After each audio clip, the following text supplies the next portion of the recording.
Testing 1 2 3 1 2 3 testing. Can you guys hear me? Is the sound okay? Ahlan wa sahlan. Welcome, my beloved family, my online family. Welcome, ahlan wa sahlan. Right, so I just wanted to test a setting. 1 second, guys.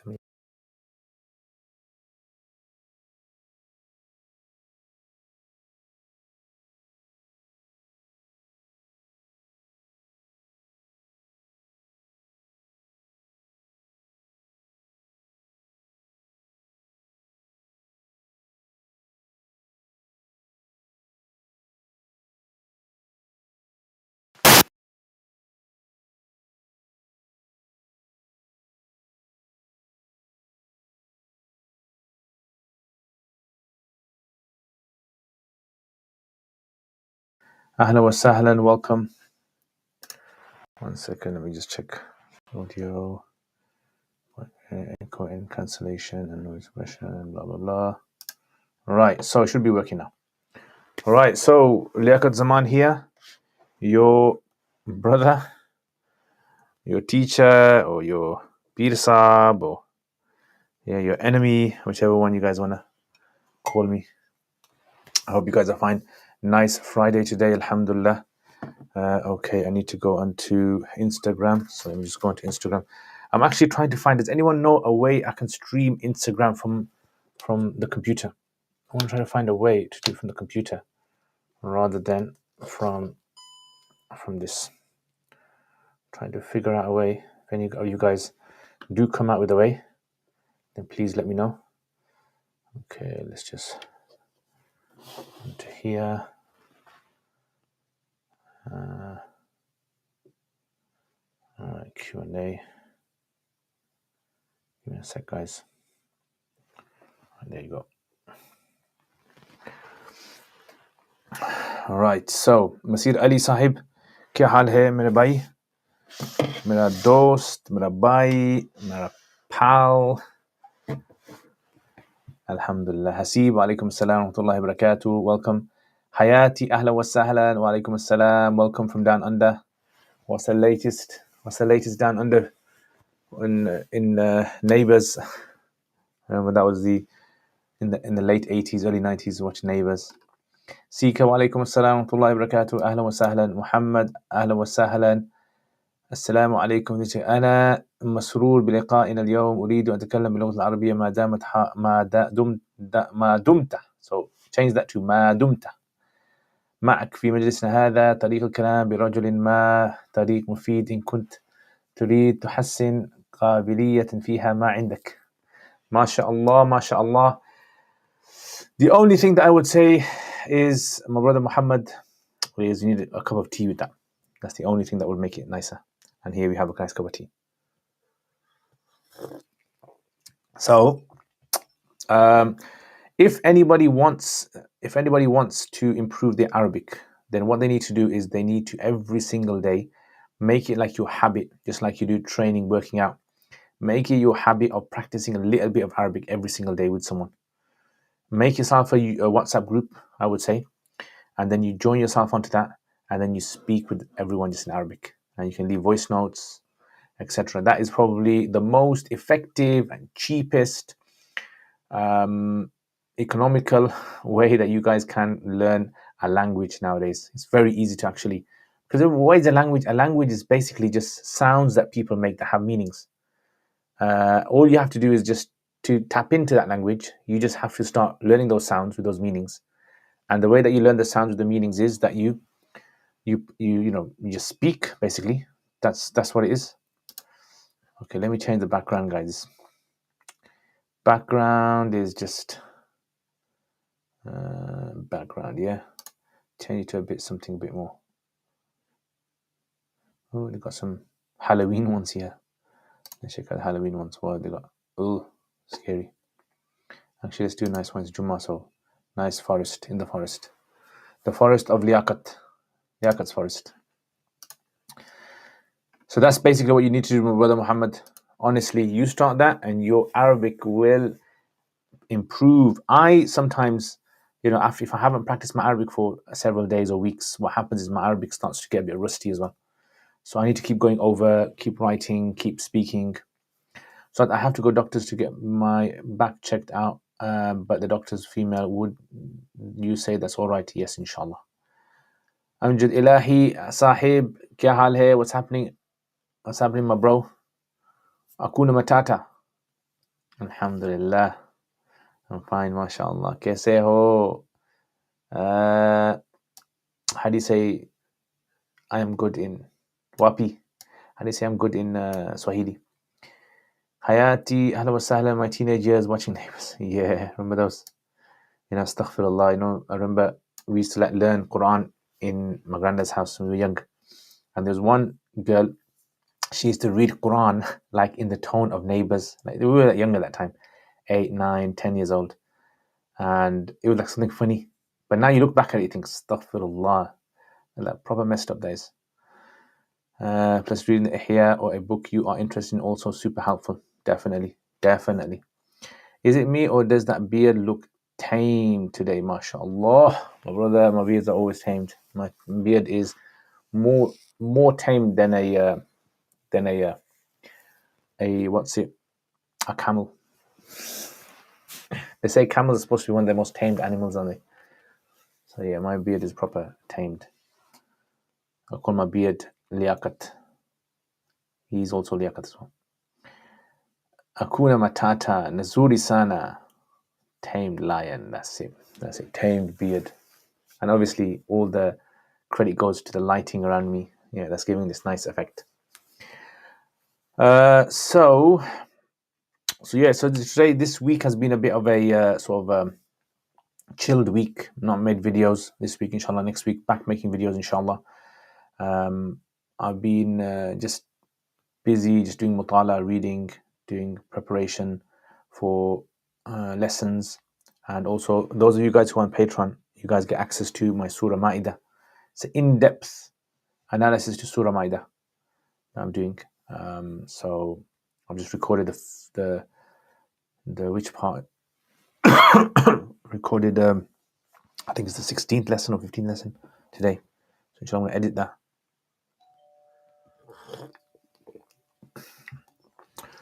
All right, so Nazuri Sana means I'm very well. Nazuri Sana. I'm probably saying it all messed up anyway. Yeah. So I have to go doctors to get my back checked out because it's a female doctor. Would you say that's all right? Yeah, so under the current circumstances, situation with NHS, just trying to get a doctor is a big thing.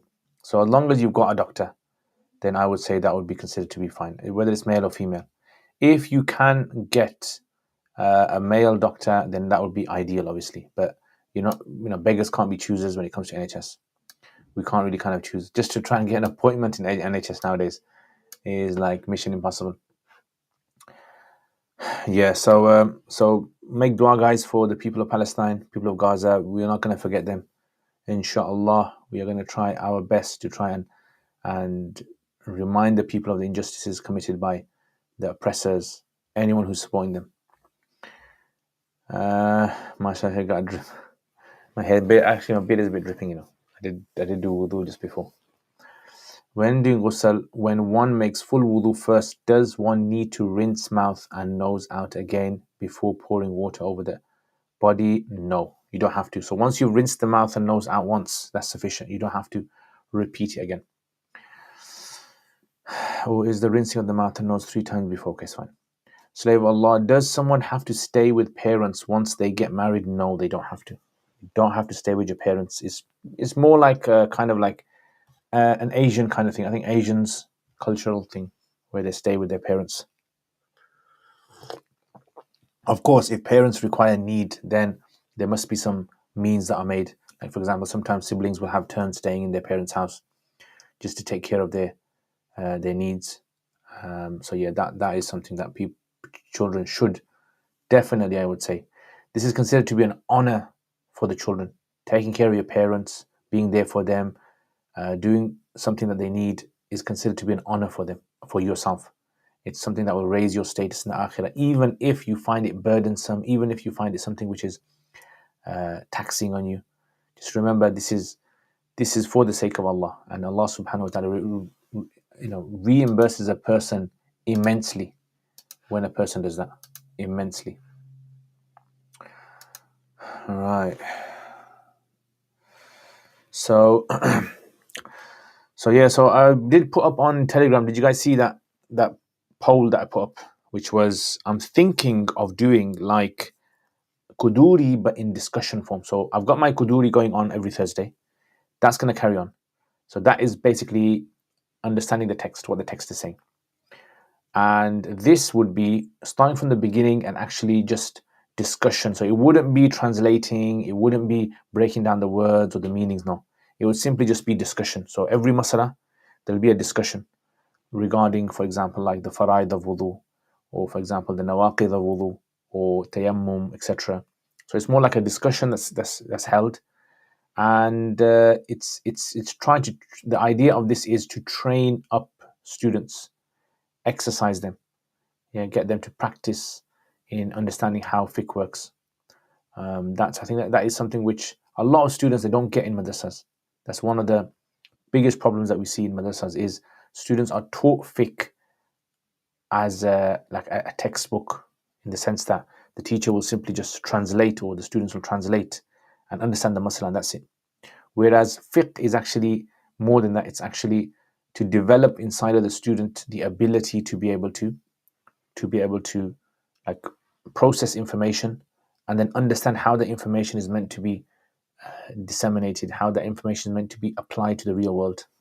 That's part of the fiqh, which unfortunately is absent in a lot of places, and especially Hanafi fiqh. Hanafi fiqh is built upon discussion. That's what Hanafi fiqh is known for. It's known for discussion. And if a Hanafi teacher is teaching a fiqh lesson and there is no discussion taking place, students are not encouraged to discuss, even question things. Yeah, students should be allowed to, any question that comes to their mind, they should be allowed to ask that question, and it should be explored. Of course, if there are questions which are fuzul, waste of time questions, then the teacher can obviously ignore those. But we're talking about questions which are beneficial questions. Those are something which students need to understand. And I would say the biggest benefit that I have found when teachers and students can discuss things is students begin to understand that the Sharia is a very well structured, it's a very well structured system. Yeah, it is very well thought out. And the sophistication of the Sharia, it makes a person more confident in the Sharia as well. So Sharia is not just like any other faith out there where you just have random sort of beliefs and practices which you don't know what exactly the relevance of them are. This is actually something which is more structured. And you realize wudu is structured, tayammum is structured, salat is structured, zakat is structured. There's a whole system out there. And I have benefited immensely in this method. I would say probably it kind of like allows students even outside of class to start thinking in the style of fiqh. What do you guys think? Do you guys agree with me? Do you disagree with me? What do you say? What should someone do? MashaAllah, Jazakallah khair, Muhammad Huda, for your kind donation. Ahlan wa sahlan, MashaAllah. May Allah bless you for your beautiful donation. May Allah put barakah in your time and your effort and your health.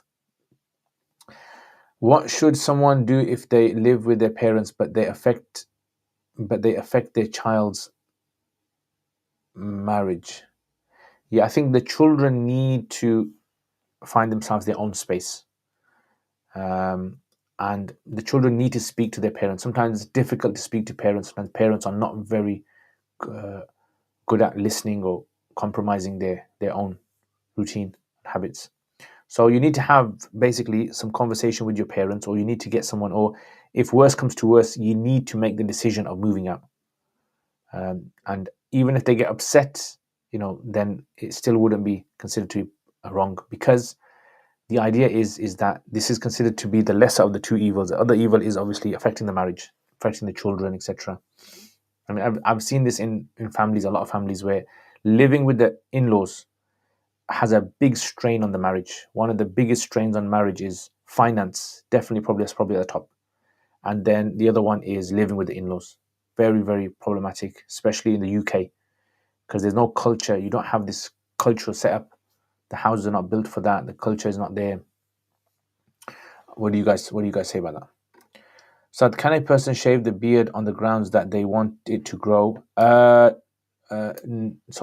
are you saying that shave in the sense that they want to like take it all off if they've got a long growing beard? Or is it like if it's small hairs and they shave it just to make it grow? Possibly if it's like a treatment that will help, that is there's uneven hair and it doesn't look right, then possibly. But only if it's very fine hair, only if it's very fine. Otherwise, no. Yeah, so I was thinking about doing that. I got the polls, mashallah. In the polls, I think it was like 80% of people were saying that they're interested in it. 20% they're not interested in it. I think it's not about the size of the class you have. It's about the quality of the class you have. The quality you have. That would be something I think which is important in these things. And the same with if you've been going through the Surah Maida, those of you guys who are on Patreon, you've been going through the Surah Maida, then you can see in there that it's very important. It's actually designed for more medium advanced students. Yeah, so I think it's more about trying to help students in the ability to be able to research Quran, research tafsir. How do you go about tafsir? How do the mufassirin tackle words? How do ayats apply to today's times? Those are kind of things that students in madrasa need to be taught. That's a skill that needs to be taught to students. Unfortunately, again, in many madrasas, what tends to happen is students simply just go through the entire Quran or portions of it, and they are simply fed, they're drip fed what the Quran's saying, what the Quran's saying, what the Quran's saying. And that's never been like a productive way of teaching the Quran. It's always, for students especially, they should have been taught skills. I personally think that's very important. دروسك على القدور هي للمبتدئين لأن السؤال والجواب أحسن وأجدى إذا فهم الطلاب المسائل أولا. So the durus of the Quduri, the lessons of the Quduri, are the ones that I do on Thursdays is designed for beginners, total beginners. Yeah. So all the masaila are explained, each word is explained, even the tarkib and i'rab is explained. The one that I'm planning, which I haven't really kind of decided yet, I'm planning, is going to be more discussion. So students would have had to gone through the other videos, the relevant ones, gone through the translation, gone through the sections, and then there's going to be like a discussion on it. Yeah, so that discussion is going to be based upon students after having gone through the videos. You have to basically go through the videos to understand what's happening. Otherwise, it's pointless.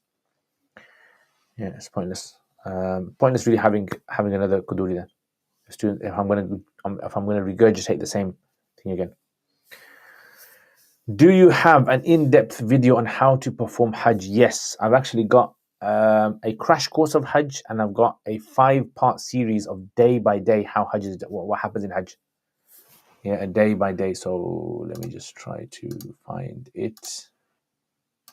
Have you seen what YouTube has done now? They've actually put ad blockers. They've actually stopped people watching videos if they've got ad blockers. Yeah, so that's like next level harami stuff. Like one guy said, next level harami stuff. Okay, so Hajj. Yeah.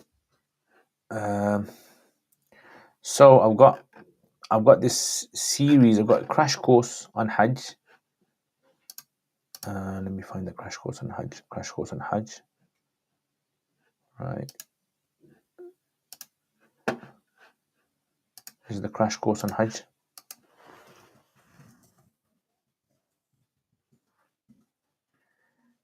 Crash course on Hajj. And I've also got this series. Let me just try to pull up the series. Hajj series. Hajj. Where is Hajj series?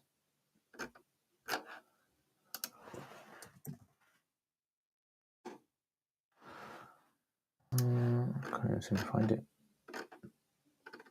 Yeah, here it is. How to do Hajj made easy. Videos.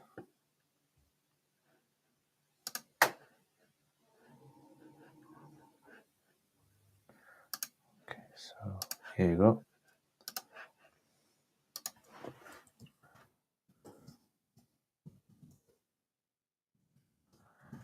Easy. Allah. Okay. If children ask for Halloween treats, is it okay to share if you educate them? Yes, of course. You should be kind. As Muslim, you should be kind. Definitely. In the Asian culture, the eldest child typically takes care of the parents. However, if parents cause issues in marriage and their child leaves the house, would they be sinful? I would say no, especially in the UK climate. I would say it would not be considered to be sinful unless that parent needs support. Then the child either should buy a separate house for their wife, which they live in, and then visit the parents or sometimes even stay with the parents a few days a week. What platform do you broadcast on, Sheikh, besides Instagram? So I broadcast on YouTube, on Facebook, and on Twitter. Yeah, YouTube, Facebook, and Twitter. Yeah, and another thing is this time of the year is the time where students in any courses that have started, they begin to get burnout, right? Burnout, and shaitan comes to them and kind of plays around with their minds. So you've got to be very, very vigilant of shaitan's tactics and tricks. Yeah, unfortunately, sometimes shaitan will use the smallest of reasons to kind of get a person to stop studying. Yeah, and I've seen this with me as well. When I was studying, I remember so many times it would happen with me that I'd probably kind of think twice. Shall I carry on the studies? Shall I go back home? Shall I quit? And this kind of thing is unfortunately happens. Like if we had a database of the number of students that join a course and then quit the course, I think it would be quite eye-opening to see how many people are actually in this problem. So studying requires commitment, right? That's very, very clear. But studying also requires a person to compromise a lot of the things in their life which they might find very difficult to deal with. So one of them is, for example, job. One of them is, for example, like family. One of them is example of friends. So these are things which you have to. Studying is a very hard thing. It's not an easy thing. It's not because the stuff is difficult to take in. It's more like the external factors. The external factors are more challenging than anything else. Yeah. So sometimes, unfortunately, it happens. Sometimes you just gotta, make lots of dua to Allah. Like sometimes I think to myself, how did I get through 9 years of studying? 9 years is a big time, and I just think, Subhanallah, this was my teachers making dua for me making duas, and maybe I don't know, maybe I did some good things that Allah liked, and Allah, gave me confidence and boost my morale. But it's a very common thing. So if you are feeling down, if you are feeling that you're studying and you're getting a bit burnt out, take a breather, take a bit of a rest, take a break, clear your mind up, and then refocus yourself again. When it comes to teaching children ages 4 or 5 about prophet stories, certain aspects of them becomes difficult to explain to the children, such as in the story of Habil and Qabil. How can we approach this? I don't teach kids, so I don't really kind of know exactly how you'd go about that. And it is challenging, definitely, with kids. I remember I used to teach kids, I don't know, more than 10 years ago. And I remember sometimes they used to ask very tough questions. But the thing about kids is, kids that are 4 and 5 years old, their focus is very short. The duration of how they focus. So they, so when their retention span is short, basically what you do is just make it fun. So you make it as fun as possible, like really take the story and make it as kid friendly as possible. And you can mention killing, but you kind of, you see these in cartoons sometimes as well. This one monster ate another monster, or this one lion ate the deer. Yeah. So you make it as friendly as possible. You focus more on the moral of the story. That's what you focus more on, I would say. You're welcome. You're welcome, Sika. Ahlan wa sahlan. Ahlan wa sahlan. MD Fayaz official. Ahlan wa sahlan. MD Fayaz. Muhammad. I assume it's Muhammad Fayaz official. Ahlan wa sahlan. Wa alaikum assalam wa rahmatullahi wa barakatuh. Yeah, so that's that. So time is very short for Maghrib, so I'm going to go in a bit. So everyone, make dua for the people of Palestine. May Allah subhanahu wa ta'ala give them faraj. May Allah give them victory. May Allah grant their dead Jannatul Firdaus Shahada. And may Allah swiftly bring those who are responsible to justice in this world and the Akhirah. And may Allah strengthen the Muslims through what's happening. May Allah strengthen the hearts of the Muslims through what's happening. And may Allah give the Muslims sophistication in the way that they move forward. May Allah give them the ability to be able to submit themselves to Allah subhanahu wa ta'ala wherever they may be. May Allah take away the fear of those who are enemies of Allah subhanahu wa ta'ala, and create in their hearts love for their fellow Muslims wherever they may be around the world. And may Allah guide the Muslim leaders as well to take the right steps into stopping oppression around the world. Ameen Ya Rabb. And anyone who's going through any personal problems, we ask Allah subhanahu wa ta'ala to alleviate their difficulties, hardships, whatever it may be. If anyone's going through financial problems, we ask Allah to remove the financial burden and replace it with happiness and solace. And if you're going through marriage problems, we ask Allah subhanahu wa ta'ala to create love between the spouses and to remove any hardships and difficulties that are challenging them. And if anyone's parents are alive, we ask Allah subhanahu wa ta'ala to give them tawfiq to be able to serve their parents in the way that is pleasing to Allah. And if their parents have passed away, we ask Allah to give their parents the highest place in Jannah and to give sabr to the families that have been left behind. Okay guys, so Jazakumullah khair. I will be finishing it there. Thank you very much. I know this live stream hasn't been very long today, but inshallah I will see you guys next time. I'm just going to go off Instagram. So may Allah make it easy for all of us. Ameen.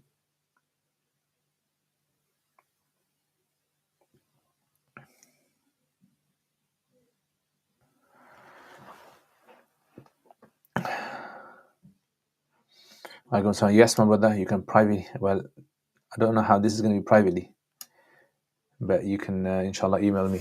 Inshallah ta'ala.